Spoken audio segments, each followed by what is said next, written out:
जादुई परी की कहानी। राजा का खोया हुआ खजाना। एक समय की बात है। किसी प्राचीन राजमहल में एक सुंदर सा खजाना रखा हुआ था। यह खजाना जादुई परी के द्वारा संरक्षित था। यह परी वहां के राजा के बहुत ही निकट संबंधी थी। राजा के लिए यह खजाना बहुत ही महत्वपूर्ण था, क्योंकि इसमें उसकी सत्ता और समृद्धि का रहस्य छिपा था। एक दिन राजा की दुश्मन ने राजमहल में हमला किया और खजाने को लूट लिया। राजा बहुत चिंतित हो गया और उसने जादुई परी से सहायता मांगने का निर्णय किया। जादुई परी बहुत ही दयालु थी और वह राजा के साथ हमेशा उसके लिए खड़ी थी।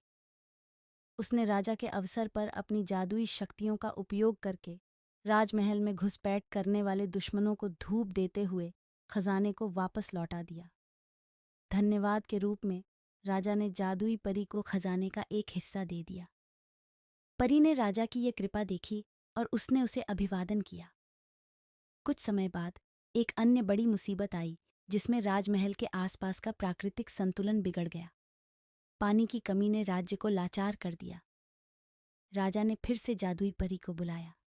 परी ने राजा को राज्य की समृद्धि के लिए एक और जादुई रत्न दिया, जिससे उसका राज्य पुनः प्रसन्न हो गया। जादुई परी ने राजा की सहायता किया और उसके राज्य की समृद्धि की रक्षा की। राजा ने उसकी आशीर्वाद को प्राप्त किया और समृद्धि और खुशियों से भरा जीवन जीने लगा।